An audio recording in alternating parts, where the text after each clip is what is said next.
Darurat digilas Rusia, stok senjata NATO mencuat gara-gara dikirim buat Ukraina.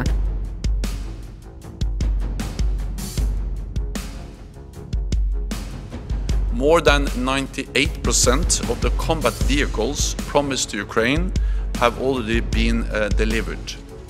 That means over 1,550 armored vehicles, 230 tanks and other equipment.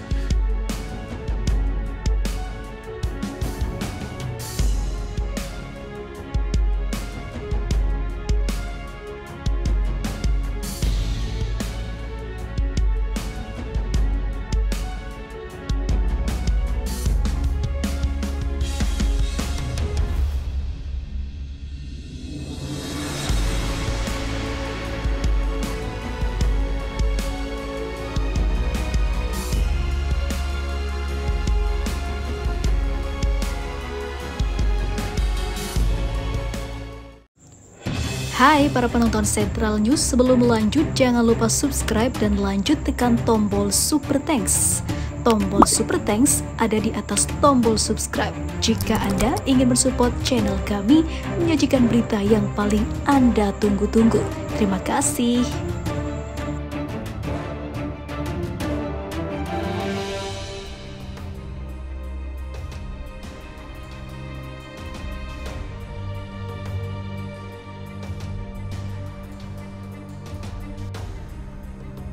Dukungan senjata Amerika Serikat dan negara-negara barat anggota Pakta Pertahanan Atlantik Utara atau NATO untuk Ukraina ternyata menimbulkan dampak buruk, justru bisa jadi ancaman bagi aliansi.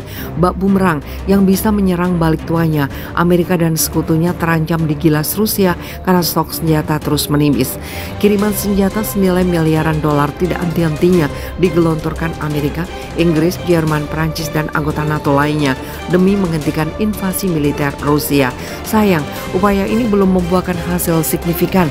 Malahan di sisi lain, pasukan Vladimir Putin terus melanjutkan agresinya yang sudah hampir 15 bulan. Amerika dan sekutunya didesak untuk mengontrol suplai senjata ke Ukraina, mencari solusi agar NATO tidak kehabisan persediaan senjata. Sebab saat ini meski tidak dijelaskan secara rinci, jumlah stok senjata NATO terus menipis. Hal ini diutarakan oleh Komandan Komando Angkatan Udara Amerika Serikat untuk Eropa dan Afrika, Jenderal James Hacker.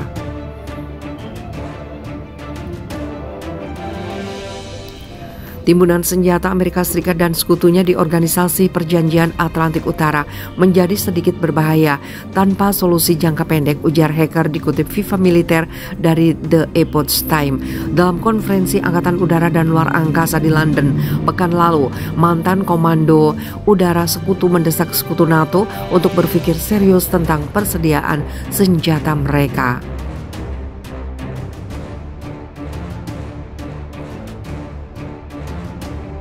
70.000 lebih tentara Ukraina mati sia-sia dan juga tentara bayaran yang dipasok dari Inggris hingga Amerika dan negara NATO lainnya.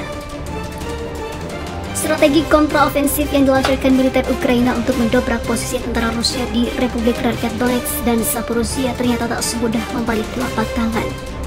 Kementerian Pertahanan Rusia baru saja merilis data kerugian pasukan angkatan bersenjata Ukraina selama hampir 3 pekan melancarkan serangan di wilayah Artyomovsk, Bakhmut, Yuzhdonetsk, dan juga Zaporizhia.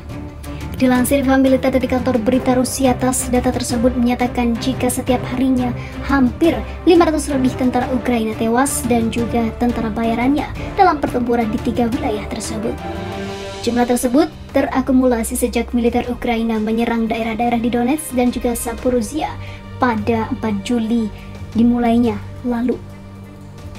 Kementerian Pertahanan Rusia juga mengungkap jika serangan balik militer Ukraina terpusat di wilayah Zaporizhia, sementara pasukan yang dikirim ke 3 wilayah untuk melakukan serangan balik adalah unit khusus yang dilatih dan dipersenjatai oleh negara-negara barat anggota Pakta Pertahanan Atlantik Utara atau NATO. Pasukan itu mendapat pelatihan spesialis dari Denmark, Inggris, dan juga Spanyol yang sejak awal invasi militer Rusia digelar kerap mengirim bantuan senjata ke Ukraina dan juga tentara bayaran. Saat ini kami punya kesempatan untuk menanyai beberapa pasukan Ukraina ditangkap, ujar Popov dikutip Viva Militer dari RIA Novosti. Kami memahami bahwa mereka yang berperang melawan kami justru berasal dari unit Ukraina yang telah dikirim untuk pelatihan atau standar NATO di Inggris Raya, Spanyol, dan juga Denmark, katanya. Kesimpulannya, banyak sekali korban berjatuhan hingga puluhan ribu yang tidak diungkapkan oleh pihak Ukraina sehingga menjadi misi bunuh diri melawan Rusia.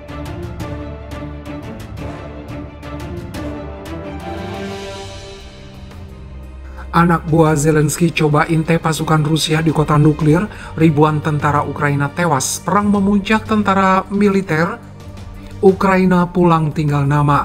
Presiden Zelensky sudah mengorbankan ribuan warganya untuk menjadi korban perang yang tidak diinginkan ini. Banyak orang menjadi korban dan harus tinggal nama. Yang terbaru, ribuan pasukan Ukraina dihabisi akibat mengintai pasukan Rusia yang berada di lokasi atau kota nuklir yang sangat berbahaya. Hal ini membuat Ukraina kembali kehilangan para tentaranya setelah tentara bayarannya juga habis di tangan pasukan elit Rusia. Unit militer Ukraina dikabarkan terus melakukan pengintaian di wilayah Zaporizhia yang diduduki pasukan angkatan bersenjata Federasi Rusia. Akan tetapi, taktik ini harus dibayar mahal dengan tewasnya ribuan tentara Ukraina. Setelah berhasil direbut militer Rusia, Zaporizhia yang merupakan tempat berdirinya pembangkit listrik tenaga nuklir Energodar jadi sasaran gempuran pasukan Ukraina. Anak buah Jenderal Valery Zaluzhny berupaya keras setiap harinya untuk menduduki kembali Zaporizhia dengan berbagai cara. Pergerakan maju pasukan Ukraina di Zaporizhia dilaporkan oleh anggota Dewan Utama Pemerintahan Daerah Zaporizhia, Vladimir Rogov. Rogov yang pro-Rusia menyebut jika apa yang dilakukan oleh tentara Ukraina tidak masuk akal. Para prajurit Ukraina dipaksa mengintai posisi garis depan pertahanan pasukan Rusia dan sekutunya. Tidak berhenti sampai di situ, aksi militer Ukraina kerap gagal dan mengakibatkan kerugian jiwa dan material. Pasukan Ukraina telah maju di bagian Zaporizhia di garis depan, kata Vladimir Rogov, ketua gerakan Kami Bersama Rusia, anggota Dewan Utama Pemerintah Daerah, kepada RIA Novosti. Selama ini kami tidak melihat logika dalam tindakan mereka, militer Ukraina, ucap Rogov dilansir Viva Militer dari kantor berita Rusia RIA Novosti.